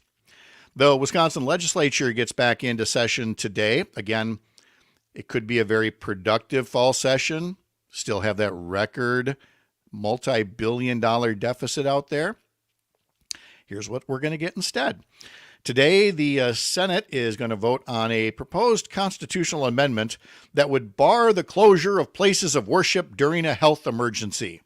Because again, and as you may have heard at the national news at the top of the hour, the continued fixation, dare I say obsession, that some people continue to have with the safeguards that were taken up during the early days of the pandemic to keep people from dying. Cannot believe, still have to say this 3.5 years later, and that people are still worked up over it, saying we need a constitutional amendment so these places can't be closed because we want people mingling together and killing each other. For folks that haven't heard this analogy for some time, but I used to use it all the time in the early days of the pandemic. It's like blackout curtains. And the German bombers are coming over, or Japanese bombers in World War II. And imagine living on one of the coasts, and you're all doing your part. And you're using your blackout curtains, you're turning out your lights to make it tougher for somebody to kill you. And then you've got your neighbor over here going, oh, freedom and liberty. Nobody's going to tell me what to do with my windows and my lamps and my lights. And that's still the selfish attitude that some people have. And look, they made strides. They got conservatives on the then conservative-led Wisconsin Supreme Court to throw out many of those pandemic safeguards, and people died as a result. And yet we're still fighting about this. We're fighting about keeping kids from getting infected in school, and maybe they didn't get really sick, but then they came home to grandma or grandpa, and that happened. And yet this is what's being debated on the floor of the Wisconsin legislature later today. There'll also be 3 constitutional amendments regarding elections, because again, it seems like Republicans can't give up 2020 and looking for ways to make it harder to vote. Then there's a bill that's relating to designating an unborn child as a dependent for income tax purposes. Designating an unborn child as a dependent for income tax purposes. Because again, with the Republicans, it's all about the tax code. We'll give you a tax code, we'll give you a tax break for that fertilized egg of yours. Now, we're not necessarily going to do anything to help feed that zygote once it becomes, a baby human, an infant, a toddler, and a kindergartner. We're not going to help you afford daycare for it. In fact, Greg, it reminded me of a social media post. I don't have it right in front of me, but I think I'll get it pretty much right here. It says, actually I have it right here. talking about their cat. This cat was the same cat that was completely obsessed with my bump when I was pregnant is quite uninterested in the baby now that she's out. It's a weird way to find out that my cat is a Republican. That's funny.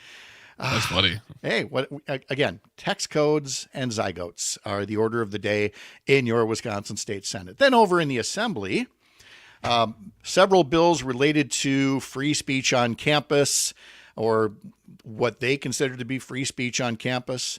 A bill that would guarantee admission to UW campuses for high school students who finish in the top 5% of their class. And this gets us back to that whole notion of state support so that our children can go get an education in Wisconsin and not feel the need to leave the state. And you'll recall that when he was governor, Governor Jim Doyle had a program. I can't recall if it was the Wisconsin Promise or what it was, but basically it was to set up a way that the state would go back to investing as much in higher education as it used to make sure that our young people could attend a UW system school. Now, there are folks who rightfully note that not everybody needs to go to a university or college. They can go to a tech college or some other trade school, and those things are great too. They really are. We should look all over for ways to make education more accessible. Now, oftentimes that just means more financial aid, but that investment always pays off handsomely. When you invest in educating and training your young people and you keep them here, they more than pay that back in what they contribute to the local economy with a higher income than they otherwise would, leaving the state and leaving you getting nothing. So if that's what the Assembly bills are doing today, then that's fine. But if it's too cute by half and looking for ways to basically only help, the people whose family already has means to afford tuition, well, then they're not doing us any good. And we'll be talking to State Senator Jeff Smith on tomorrow's program. Hopefully, it's a very busy week of committee meetings and floor sessions, but we'll talk to State Senator Jeff Smith of Eau Claire tomorrow about what's happening in the legislature today. It looks like Mark from the SAC is on the line here. So, Mark, I don't know which of my many headlines you want to get into, but tell us more. Good morning. Brad Schimming mentioned, because he's now bragging about the top tier candidate the Republicans are going to have for Senate. I go, Brian Schimming, I should say. He was on Cheese Bros' mailing list on the fake electors thing, part of the whole conspiracy to violate the 14th Amendment to the Constitution of the United States, as well as Wisconsin's Constitution, and for this making fertilized eggs dependent on your taxes. I noticed that none of those Republicans are proposing any kind of making sure that women get adequate prenatal care of the during their pregnancy or postnatal care of their infants. Making sure that all these children are whole and healthy and well fed and actually able to enjoy things. That it just kind of makes me want to upchuck. Not surprising, and thankfully, and thank you, Mark, for bringing that to our attention, because it lets me dovetail into one other concern here, and that is about child care, and again the lack of any Republican effort to take child care seriously, and for whatever reason, the Washington Post has really seized on this and has had two big stories in the past few days about childcare in Wisconsin, and the number of childcare providers looking at closing because a pandemic era relief program is expiring, and state legislators, Republican state legislators, aren't willing to use a record budget surplus to fund it, and instead are really trash talking women who dare want to have jobs while they have children as well. So if you want to learn more about that, you should be a subscriber to the Washington Post, or go look for free versions of the articles and look for a couple of different articles about, how underpaid childcare workers are trying to get the message out. America needs them. And they truly do. More with State Democratic Party Chair Ben Wikler after this. You're Up North. My friends and I, we've cracked the code. We count our dollars on the train. The Shaw, WAUK.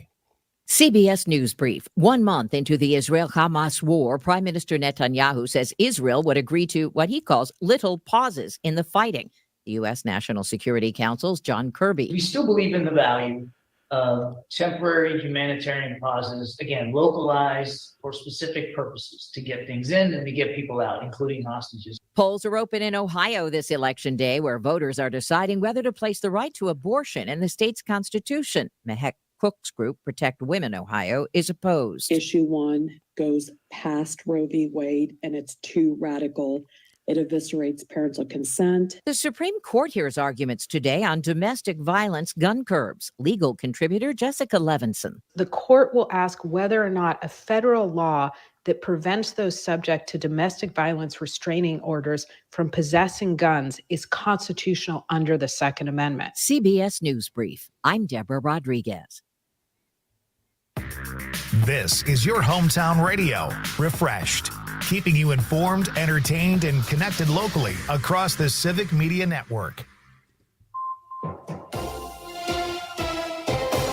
For Civic Media News, I'm Nate Wiggyhout. Here's what Wisconsin needs to know. The Universities of Wisconsin is out with a $32 million workforce development plan. It's the system's attempt to recover money Republicans cut from state universities in the state budget. The budget lets the universities recover the money if it's spent on workforce development and not diversity efforts. Republicans are also holding up pay raises for faculty and staff until Wisconsin universities cut diversity spending. State lawmakers considering spending taxpayer money on American Family Field have some more to think about after taking a tour of the Brewers Stadium. The bill that passed the Assembly would spend more than $500 million in public money. But for now, there aren't enough votes to pass the Senate. Governor Evers says he would sign a bill if it were to pass in the legislature. I'm Nate Wiggyhout, Civic Media News. Don't let biased algorithms or degree screens or exclusive professional networks or stereotypes. Don't let anything keep you from discovering the half of the workforce who are stars. Workers skilled through alternative routes rather than a bachelor's degree. It's time to tear the paper ceiling and see the stars beyond it. Find out how you can make stars part of your talent strategy at tearthepaperceiling.org. Brought to you by Opportunity at Work and the Ad Council. Your hometown radio refreshed. This is the Civic Media Radio Network. Here's your updated forecast on the Shaw. 48 today, under overcast skies, winds out of the northeast, 5 to 10 miles an hour. Cloudy tonight, scattered thunderstorms likely, 42. Scattered rain showers likely tomorrow, high of 49. For Civic Media, I'm Hey there, Ben. How are you? Good morning. I'm good. How are you? Very good. Very good. Thanks. We'll get going in about 90 seconds here. Good. You a little excited? The 1 year date here is finally here. That's right. 1 year to win. It's an election day today. And I know. Yep. We're doing the work across Wisconsin. You are just everywhere here. So, all right. Well, good. Well, we'll, like I said, we'll go till 7:49 or so and cut you loose on what I'm sure is a busy day. Appreciate it. Looking forward to it. All right. And I will ask you just to touch briefly on things like Ohio and the importance of the messages we'll be getting from other states today. Absolutely. All right. Sounds good. We'll get going in just a bit here.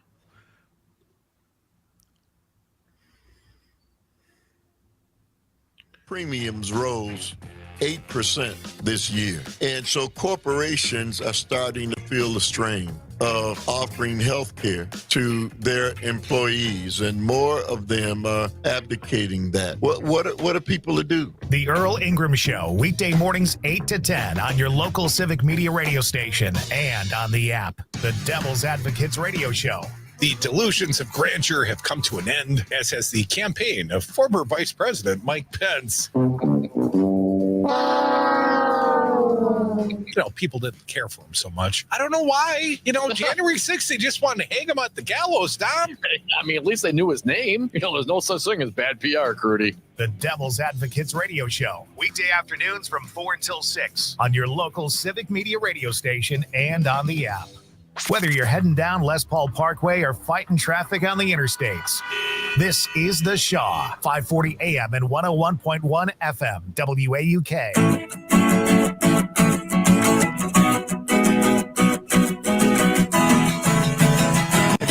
Joni Mitchell's birthday today. You catch all of our birthdays as part of our daily history lesson around 6:50 in the mornings. All right, 1 year to go until the presidential election, and there's going to be a big Senate election in Wisconsin as well.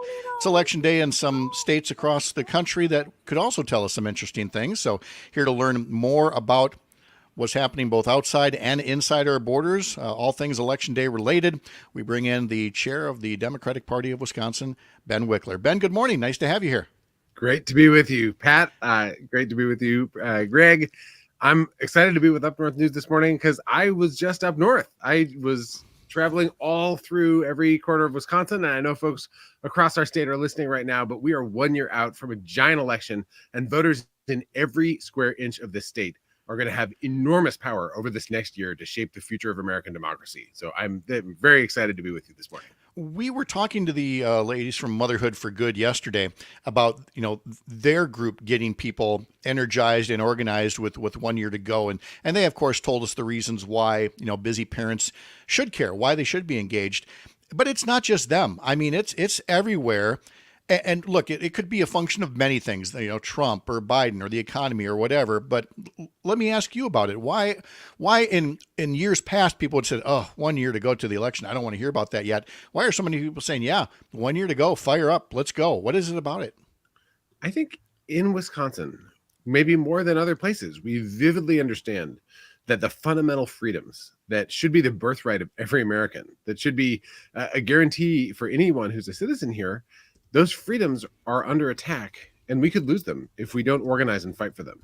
And when you think about what's happened in Wisconsin this year, this spring we had a Supreme Court election where the Republican candidate, the Republican-backed candidate, officially nonpartisan race, had been involved in the plot to try to overturn the 2020 election and was a giant proponent of the statewide total abortion ban that was passed in 1849. And Wisconsinites rejected Dan Kelly and elected Janet Protasiewicz. And then Republicans in the state legislature this fall decided that they would try to stop her from doing her job by threatening to impeach her if she didn't recuse herself, refuse to actually do her job and consider the cases before her.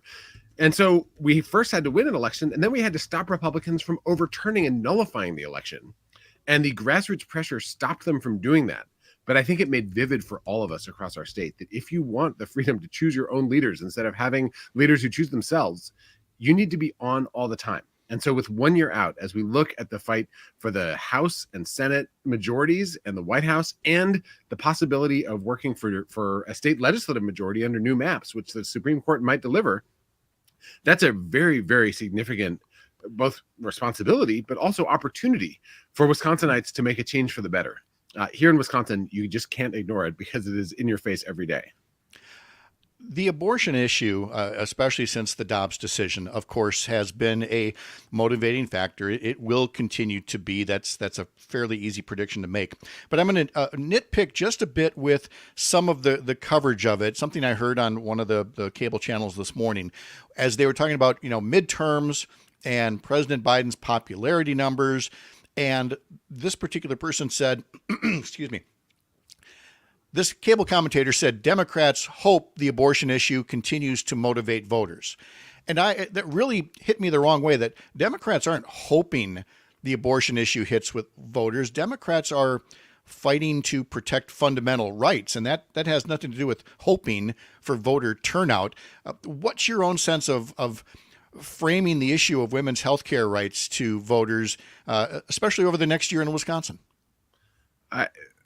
I share your frustration with the idea that a lot of folks in the media kind of describe this as, a political wedge issue. This is a fundamental freedom that has been ripped away from half the population. And I just want to say for men too, if you're most abortions in this country are sought by women who've already had kids.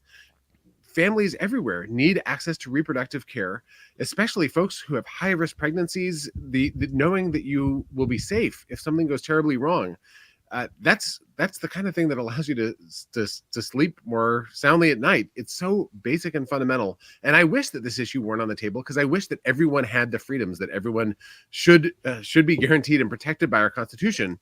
But the reality is that those freedoms are under attack. We have a House Speaker in the United States House of Representatives who's advocated for a national abortion ban.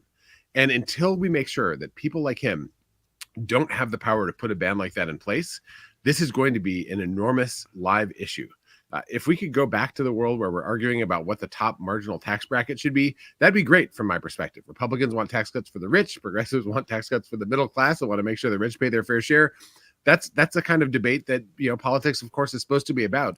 But the idea that some people should be less than, that they should not have the freedom to make their own decisions about their own bodies, that is something that should be in the dustbin of history, not a present day debate in American politics. It is a fundamental issue that is top of mind for many families, as are many economic issues, and we're going to come back to those in a second. Most people aren't into the weeds of politics, and people will say, Pat, why are you going to talk about process? You'll understand why as we go there. Between abusing the impeachment process and abusing the nominating process so that Republicans could fire Governor Evers' appointees, abusing the rules process to block UW pay raises, the constant attack on voting rights, and the efforts to nullify an election or weaken or eliminate the Wisconsin Elections Commission. To me, Ben, just reinforces something Governor Evers said at the end of last year, that you're facing a Republican Party that is downright hostile to democracy, something I didn't think we'd have to deal with in our time. But do you even try to convey those things, or is that simply insiders like me and voters really just want you to focus on what's on the kitchen table? Well, the conventional wisdom in politics is that process always loses. And I think in general, people want to know, is government going to look out for them, or is it going to be attacking them? Which politician actually has their back and understands them? But there's a line. And when you're trying to overturn elections and you're trying to deprive people of their fundamental right to vote, and you're trying to smash the basic constitution of our society, it does become a voting issue. And we've seen that over and over in our state. We saw that in 2022 in the governor's race, the attorney general's race. We saw it in the Supreme Court race. We saw it in the uprising against the impeachment threat this fall. And if you look at polling in Wisconsin, there's a real gap between how people perceive Donald Trump and Joe Biden when it comes to the issue of democracy. I think this is a live issue in Wisconsin. And I think it's because it's connected so viscerally and clearly to other things that people want, like abortion.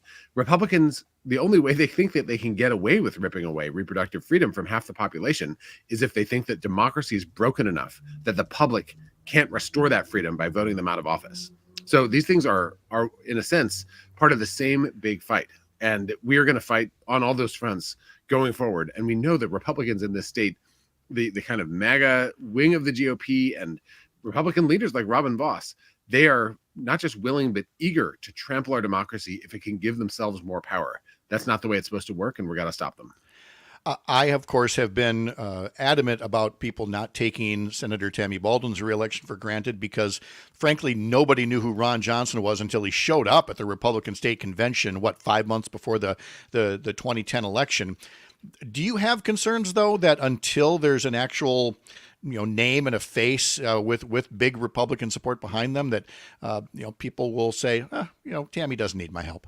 I'm so glad that you're advocating for keeping an eye on this, because the GOP candidates, there's two mega wealthy Republicans in the mold of Ron Johnson, but wealthier, frankly. They're following Ron Johnson's exact playbook, not announcing the year before the election, keeping their resources close to the chest, and avoiding public scrutiny.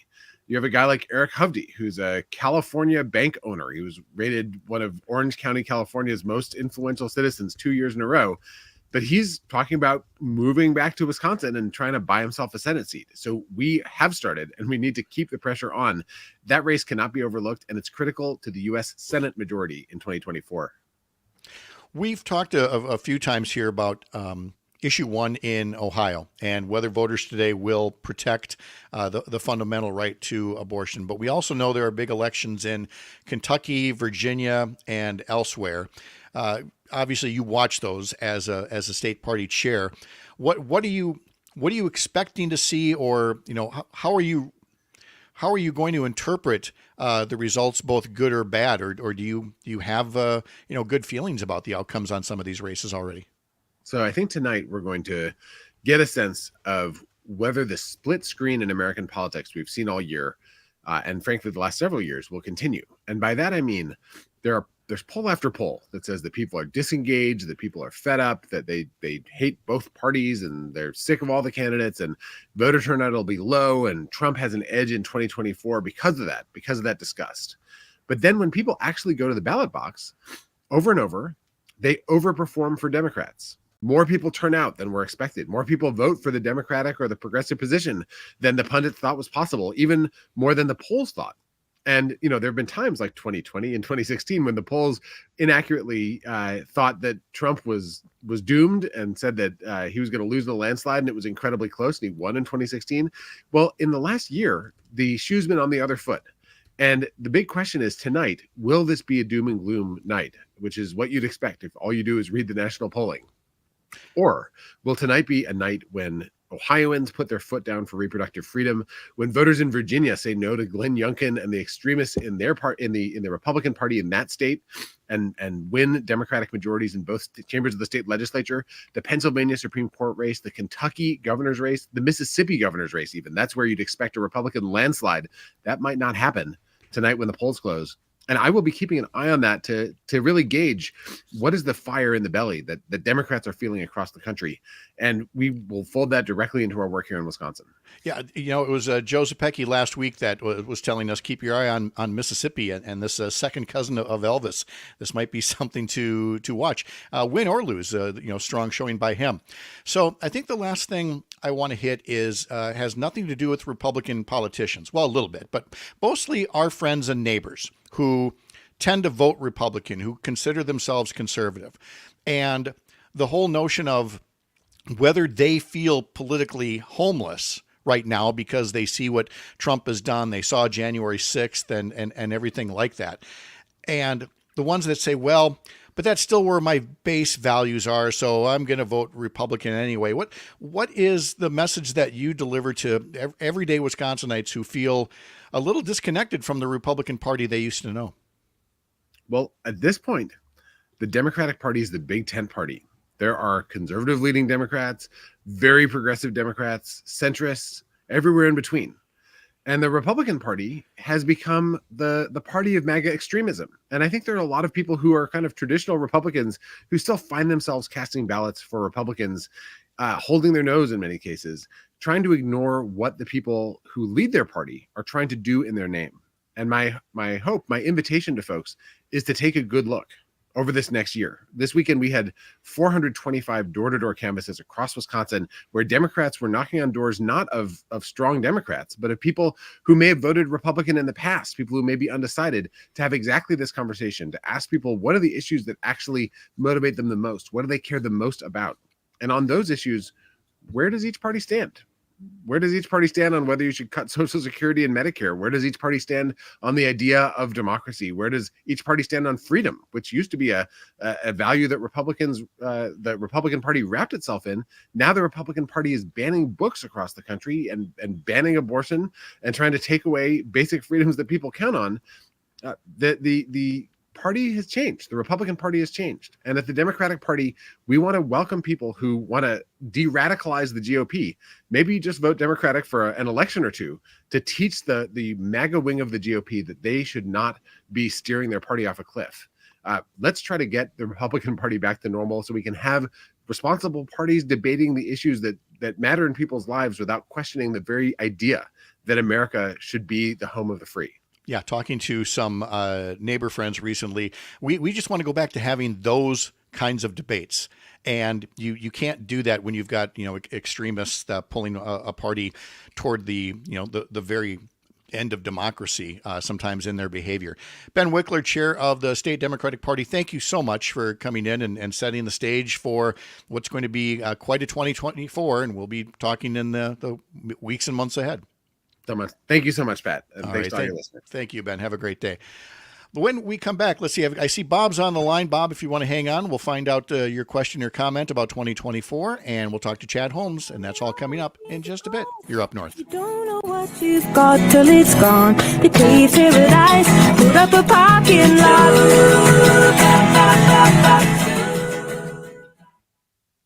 Listening to the Shaw, WAUK. Imagine wearing a shirt that's either too big or too small. That just doesn't feel right. And when it comes to your Medicare coverage plan, Smart Medicare Solutions understands that one size does not fit all. Your plan should be meticulously tailored to meet your specific needs. With a wide range of insurance providers to choose from, Smart Medicare Solutions can help find your perfect Medicare fit. Get clear, objective advice by logging on smartmedicaresolutions.com. Smart Medicare Solutions, guiding you through Medicare with generations of expertise. The 988 Suicide and Crisis Lifeline is here and ready to help. Anyone can call or text 988 or chat via 988wisconsin.org to get connected to a trained Lifeline counselor. Trained counselors are here to support anyone experiencing a suicidal, mental health, or substance use crisis. You can also contact 988 if you are concerned about someone. 988 is confidential and free to all Wisconsin residents. 988 24/7. Call, text, chat. Here to support you. Sponsored by the Wisconsin Department of Health Services. The Shaw, WAUK. We're going to talk to Chad Holmes in just a moment about what's coming up on his radio program on Bull Falls Radio in Wausau tomorrow. State Senator Jeff Smith of Eau Claire about the legislative session and things going on this week. And Melissa Baldoff will have our weekly climate check. Bob from Wisconsin's East Coast. Bob, if you're still on the line, you called in while I was yapping away with Ben and didn't leave enough time here. But Bob, what's on your mind? Well, good morning, Pat. I had a question for Ben, actually. What would you have asked him? And I'll use my psychic powers to guess at the answer.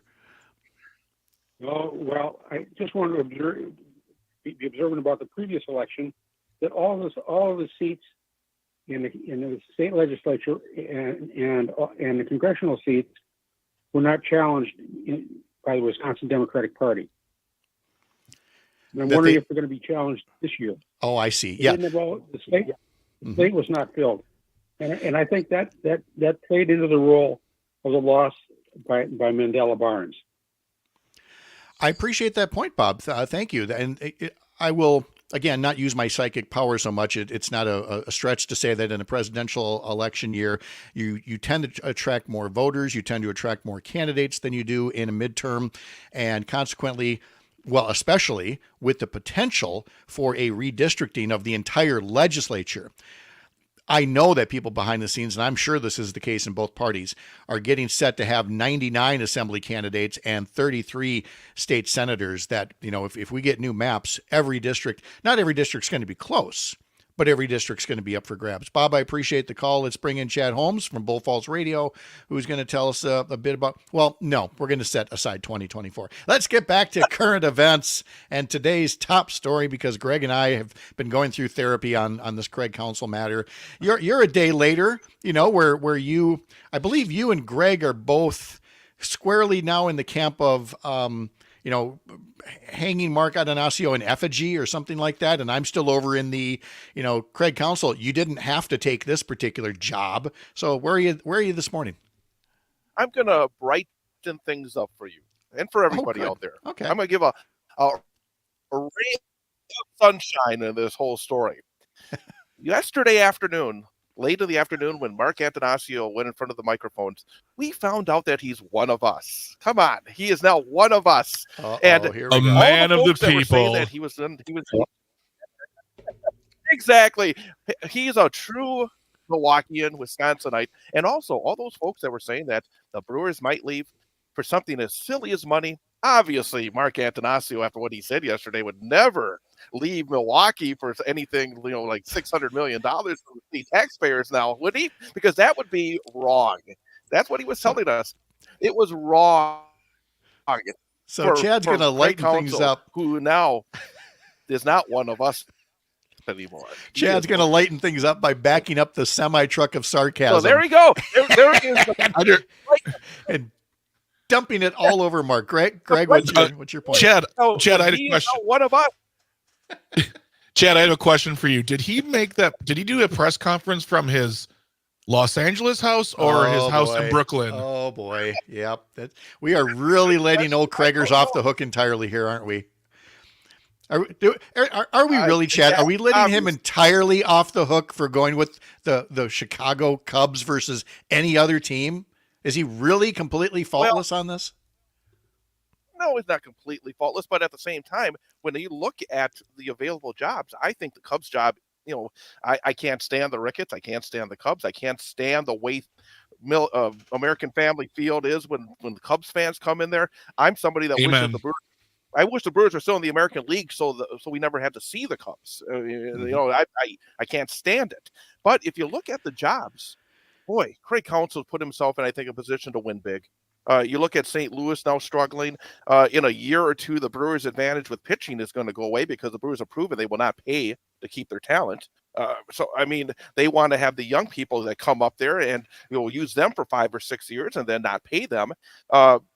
Cincinnati's got, I guess, a little bit of young talent, but boy, and the Cubs have a lot of young talent that's coming up as well. And they have the ability to add to it, much like they did about a decade ago when Madden came. If you look at the job in order to win big, and I think at this point, and I know that Greg has been tired of just making the playoffs. I bet your Craig Counsell has been tired of just making the playoffs. Yes, absolutely. And I personally do not think, as a man who was a Brewer, grew up in Wisconsin, has a house in Wisconsin, I don't think he walked into this deal flipping the middle finger to Milwaukee. I think he went with the best deal with a team that valued his performance and was going to give him the money he wanted. And I was saying, Chad, earlier to Pat, put yourself in Craig Counsell's shoes. You were offered like $5.5–6 million from the Brewers. You have a history with them. You get them the playoffs. And then you go to another team. They're like, all right, we'll give you $8 million. And the Brewers don't even sweeten the pot. At the end of the day? But Chad just got done telling me we got to give that money to pitchers, instead. So, but the money for the managers don't come out. That's you can make that work. I know. I'm just needling you guys at this point. That's a heating bill. That's a heating bill at one of Mark Antanazio's houses. Here we go. Okay. No, I'm saying they don't spend money on anybody. Chad, do you have thoughts on managerial candidates at this point, or is it too soon? No, I understand where you're coming from, Pat, as well. Yeah. What are you thinking about the future for the Brewers here now, as a manager and as a club? I don't envy the next guy that comes in. I think it's one of those things where it's going to be not an easy job, and especially if Counsell starts coming into Milwaukee and handing the Brewers their hat, every couple of months. If you think back about the previous Brewer managers, not a lot of success. Ken Maka, he kind of came in with some high hopes. He didn't go anywhere. Heck, I don't know. I don't expect them to go, big fish hunting for this one. I would be surprised. No. And he knows all of our direct weaknesses. Yeah, no kidding. Yeah, it is going to make those games tough, but it's going to make it tough on him too. Yes, he'll get cheered by all the Cubs fans in the stands, but I just think it's. He's got to be asking himself more than a few times. Are we sure? Am I sure this is really worth it? But if it is, hey, if money can buy you happiness, and a big market, it's all about, again, big markets versus small markets. I get all of that. So now that we've wound up. I think that's also a cop-out at this point. I mean, come on. The Brewers are making money. You don't think that they don't show us their books, but they're doing pretty darn well between TV money. Again, I don't have all the details, but a lot of these franchises, before they sell a ticket, are making money. Let's not talk. I don't want to give. Oh, it's a small market, so we can't compete. Baloney. We can compete. Baloney. Chad will continue this in just mere minutes on Bull Falls Radio in Wausau. You can hear it there or on the Civic Media app or the website. Thank you, Chad. Have a wonderful day. Bye-bye. All right. Good to see you, Greg. You have a great day as well. You as well, sir. And we will do this again tomorrow morning. Earl Ingram up next on many other Civic Media stations. Stephanie Miller in Madison, James and the gang in Wisconsin Rapids. Have a great Tuesday. We'll see you tomorrow.